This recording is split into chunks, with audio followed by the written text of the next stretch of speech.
We are getting down to the wire, and the competition is just getting stiffer. Who are some dark horses in this race, and who might be left behind?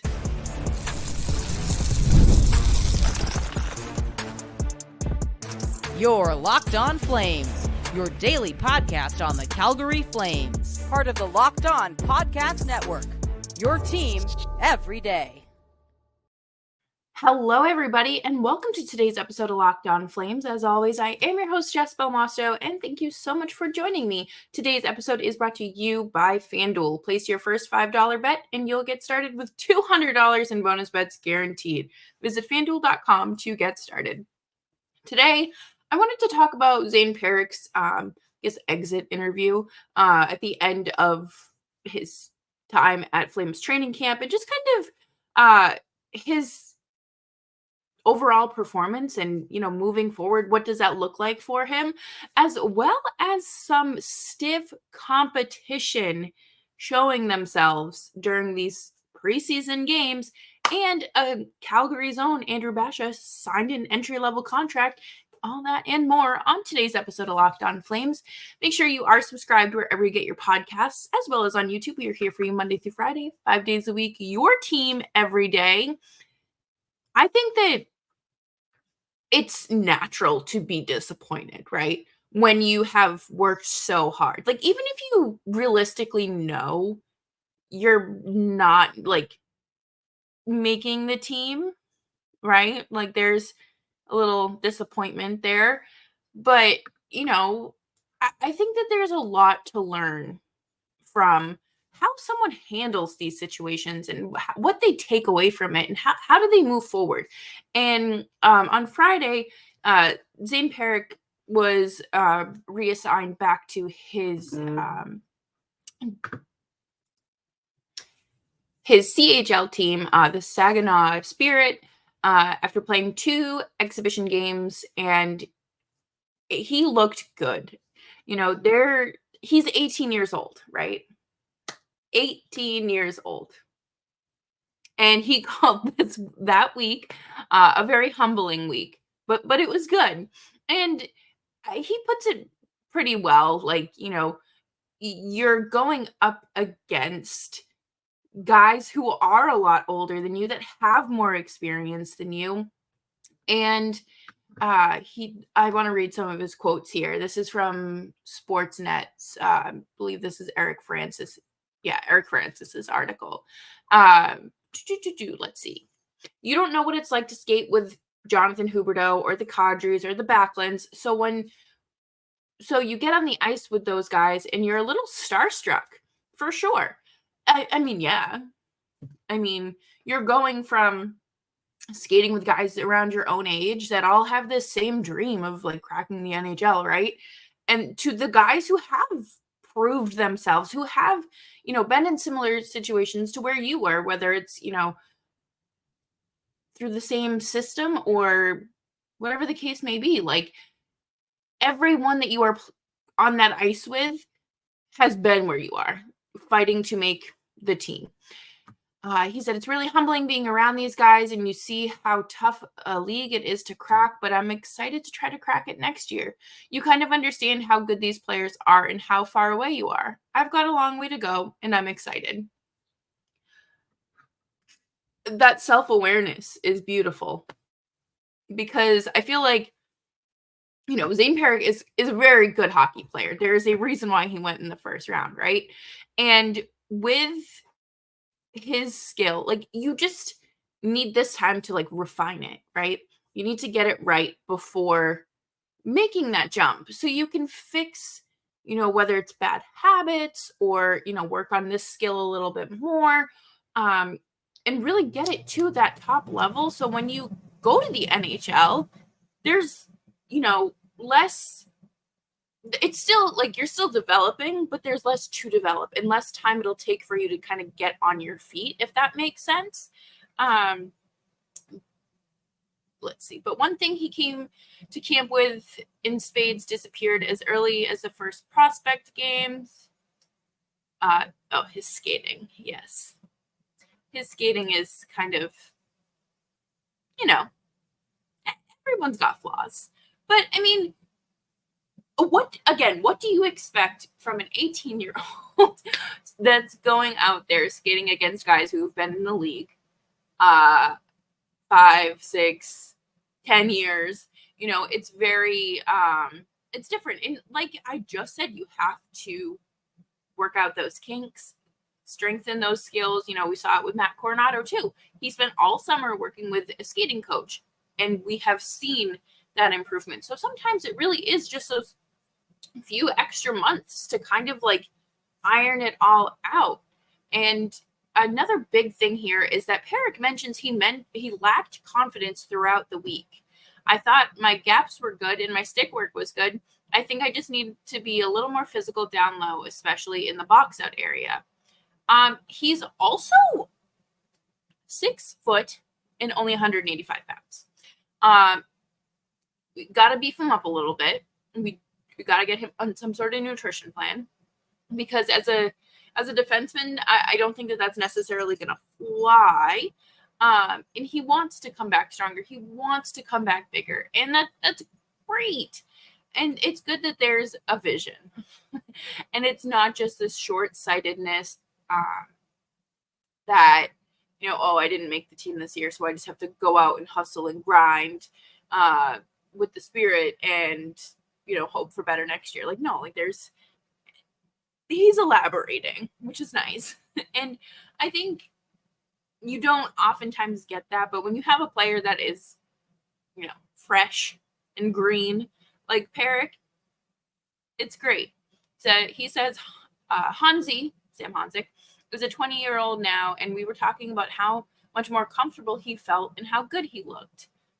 A player who has dealt with a lot over the last year and a half, but he's starting to prove people wrong.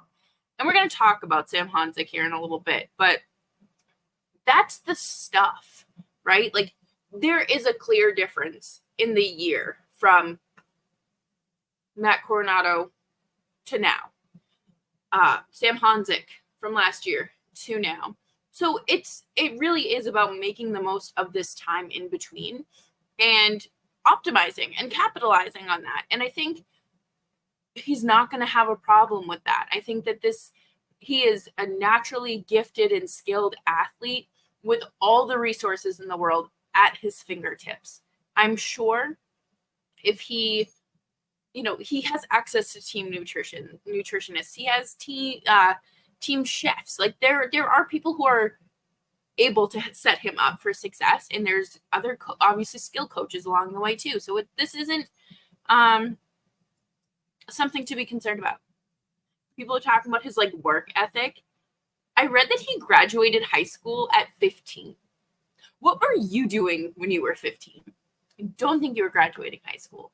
But he is a very hard worker and someone that I'm looking forward to watching. I think that this is going to be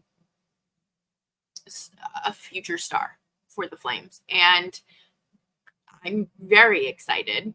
And coming up next, we are going to continue to talk about some of the young players, because boy, oh boy, are some of them putting on an absolute clinic at camp and through the remaining preseason games. But before we do that, we are going to take a quick break here, and I want to talk to you about Gametime. I love going to live events, whether it is a concert, whether it is a hockey game, a basketball game, a theater show, a comedy show. Gametime has it all, and they have you covered. And they have a new feature called Gametime Picks that makes getting tickets for you for your favorite live events even easier. Gametime Picks filters out all of the fluff and shows you only incredible deals on great seats, so you don't have to waste your time picking through thousands of deals or tickets. I am very excited that hockey season is here, because I will be taking advantage of Gametime Picks to find myself tickets to, Habs games in Montreal or some Bruins games, and maybe I'll venture downstate to see a Rangers game. Who knows? Gametime Picks curation makes it easier to save more on sports, concert, comedy, theater, and more. All you have to do for all-in pricing is toggle this feature so it shows upfront pricing with no surprise fees at checkouts. Take the guesswork out of buying tickets with Gametime. Download the Gametime app, create an account, and use code LOCKEDONNHL for $20 off of your first purchase. Terms apply. Again, create an account and redeem code LOCKEDONNHL for $20 off. Download Gametime today. What time is it? Game time.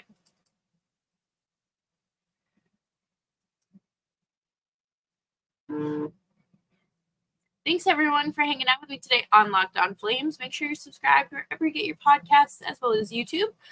Here for you Monday through Friday, 5 days a week, your team every day.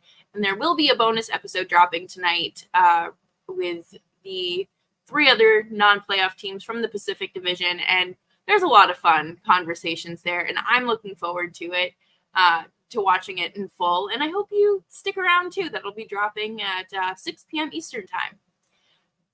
I am befuddled at what has unfolded in front of us at camp. Okay. Sam Honzek took looking camp straight in the eye a little too seriously. And that's good. That's a good thing. I did not expect him to be putting on the performance that he is putting on. I don't think anyone did. I criticized him last week because he looked so out of place. But guess what? That's my fault. He did not settle in yet. And he sure has settled in now. He is leading the league in preseason points. And I know it's a preseason. It doesn't blah, blah, blah. But for him to come into camp and do this after everyone has doubted him, after spending the entire summer training with Martin Pospisil, I'm impressed. And he is making a real fight for a roster spot with the Flames. And I can't believe it. I'm absolutely shocked. I did not expect him to be in the mix of players this vying for a spot in camp, in a serious conversation this late in the preseason. I didn't expect this. I am 100% sure he will be seeing time in the NHL this year, but it's just a matter of when. It's one of those situations, right? And there are so many good players that deserve a spot, but there aren't enough spots for those players. And that's the difficult thing that it comes down to. And you have to start weighing your options, right?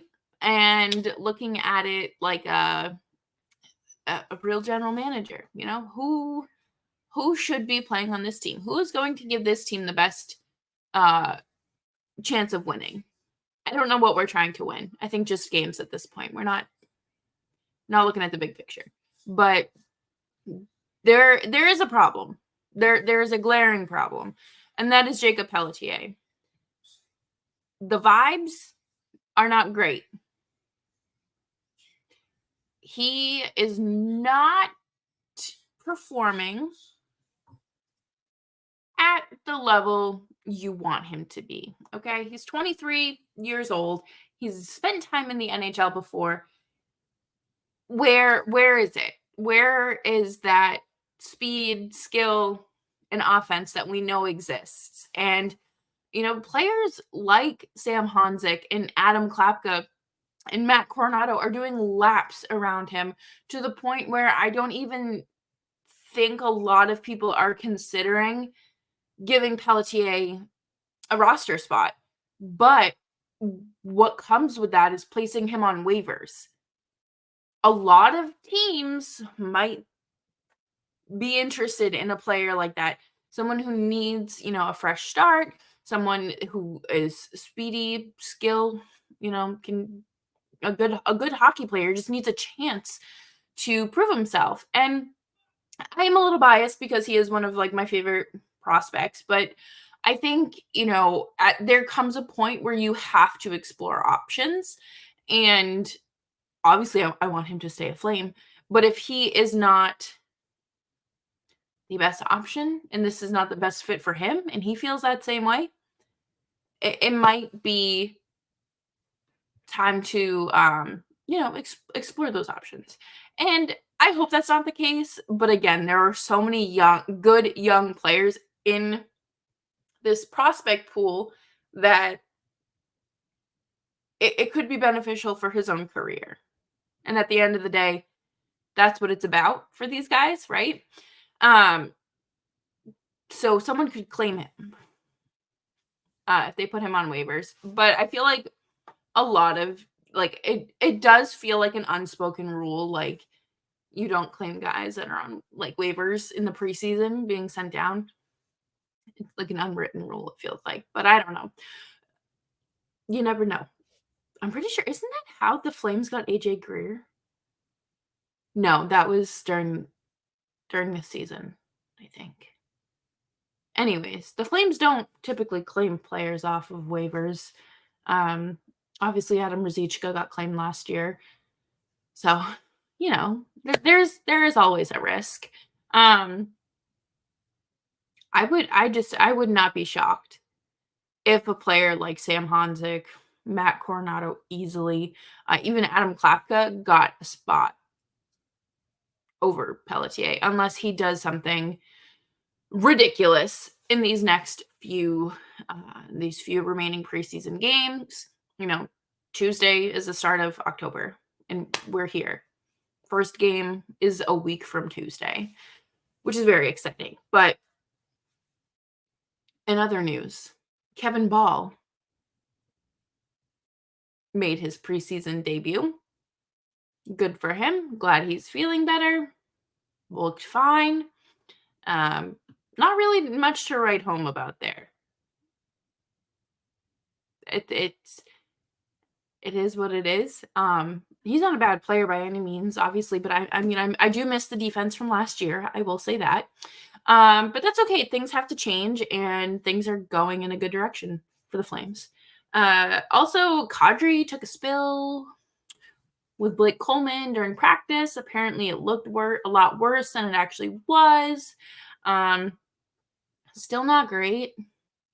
Especially like it's not like he's like one of these young kids who can bounce back like same day. Welcome to life after 25. So we'll see where things go from here. We'll probably see him at camp today. The Flames, though, the power play is still an issue. 0 for 5 in the game against Vancouver on Saturday. A big fat whopping 0 for 5. We got to look at that. Things are changing in Calgary. It is very different. And it feels like there has been a philosophical change for real. And things are going to be carried out and follow through. They're going to follow through on their word and execute the plan. But coming up next, we are going to talk about the latest Flame to sign their entry-level contract and just what else is coming down the Flames pipeline. And we'll be right back after this. Hey, NFL fans, you can start the season with a big return on FanDuel, America's #1 sportsbook. So when you get a hunch in the middle of the game, you can check out the latest stats, view live play-by-play, and so much more on the same page where you place your bets. You'll get $200 in bonus bets guaranteed when you place your first $5 bet. Go bet on some futures. Go bet, Macklin Celebrini for Calder. Who's going to win the Stanley Cup? Is it going to be the Edmonton Oilers? Is it going to be the Tampa Bay Lightning? Could the Nashville Predators maybe sneak in there? That might be, something to keep an eye on. Visit FanDuel.com to get started. That's FanDuel.com.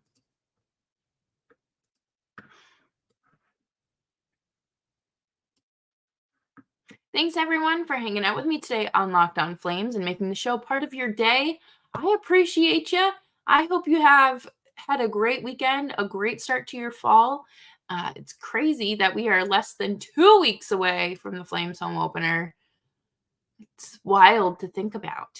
But today, the Flames announced that Andrew Basha signed his entry-level contract after just being reassigned to the Medicine Hat Tigers, which, he's a Calgary hometown kid, which I think is so cool. And I think that so many, obviously, like every kid's dream, right?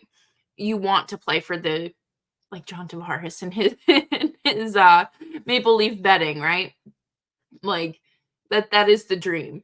And they announced today that Andrew Basha signed a 3-year entry-level contract, and he was the 41st overall pick in the 2024 NHL draft.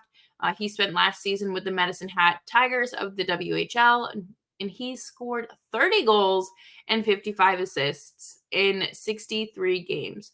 So again, yeah, obviously competition gets a little stiffer in the pros, but that is still very exciting. That is, to see someone put up numbers like that, it's rather impressive. He recorded 5 points in 5 playoff games with the Tigers. He has also already recorded 2 points. He has a goal and an assist in like a week's time. So he got off to a fire start. He again, this is an exciting time for the Flames. And I know it's not necessarily something like no one wants to watch bad hockey. Okay? Like we have been over this. No one wants to watch bad hockey. But if you can find bright spots like these young players, whether it be when they're with the Wranglers or if you can go to one of these WHL games, depending on where you live, or what you can find online. Like just watching them take these steps, I think is so exciting.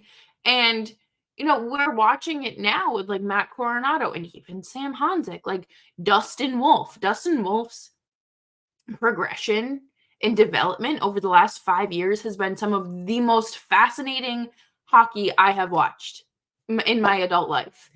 I am so excited for this next generation of Flames. Very, very grateful, happy to have the current group, obviously. But we know what this group is, right? We know. And this next generation, we're living for the hope of it all with these guys. And it's looking promising. And I hope that it is. I wish nothing but success for all of these players. It is an incredible time in their lives. Like this, playing in the NHL is not a right, it's a privilege. And their hard work will pay off. That's what you hope for. And you want to see, you want to see the hometown kid succeed. Like, I mean, probably by the time he's like really ready to play at the NHL level, you're hoping the new arena is open. But yeah, this is exciting. I'm very proud of all of these kids that, especially the ones that just got drafted this year, less than 3 months, or no, just about 3 months ago now, to go from that to being thrusted into, the NHL style and just kind of that lifestyle, that work ethic that it requires, and the changing you have to do, and just how everything can change at the drop of a hat. Like, you don't know when you might get called into Craig Conroy's office and him saying, "Hey, like, we're gonna reassign you. Thank you for all you did, and we'll be in touch," or like whatever they say. I don't know what they say. Basically like a rejection letter in real life. Also, maybe we will see what that looks like in this new behind the scenes series that they're putting out. It's called The Chase. That will be out October 1st, which is very exciting and available on Flames TV as well as YouTube. I love behind the scenes content. I eat that up because I love seeing that human element to players and coaches, because we only see them on the ice and those media availabilities where you are like, it doesn't capture like the vulnerable moments or the conversations that they might have. And yeah, I'm sure some of it is produced, but it's still like it's something. You get to see them in their natural habitat. It's like going to the zoo and observing. But that'll be fun to watch. I really, based on the trailer, it does look like they're focusing on like the young kids and like what it takes to make the NHL roster. And I think that's so exciting. Also, I do think that there may be like more of a goalie controversy in Calgary than we are thinking. But who knows? I don't know. It's really starting to feel like Dan Vladar is the odd man out, but he's also the only one of the 3 goalies that have like a a fair amount of NHL experience, and I don't know what's gonna happen. It is they should offer sheet Jeremy Swayman. Could you imagine?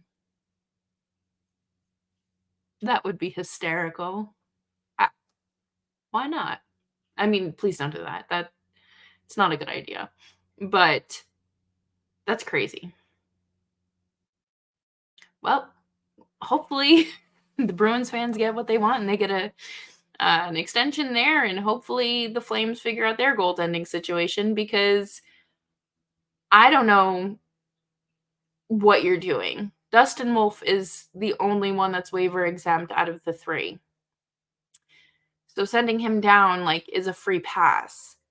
But that's also like super like that just does not set or follow the plan any of us thought was unfolding. I don't think he's losing his job to Devin Cooley or Dan Vladar. So we'll just have to wait and see because this is like fun telenovela like drama, but it's not because it's just hockey and they don't care about this the drama side of things. No soap operas, just hockey. And that will do it for me today on this fine Monday episode of Locked On Flames. Thank you all so much for tuning in. I hope you have had a fantastic weekend and a start to your week. End of the month, fresh start on Tuesday. So let's get after it. Flames play real hockey in October, and we'll get the season underway. Make sure you're subscribed to Locked On Flames wherever you get your podcasts, as well as on YouTube. We are here for you Monday through Friday, 5 days a week, your team every day.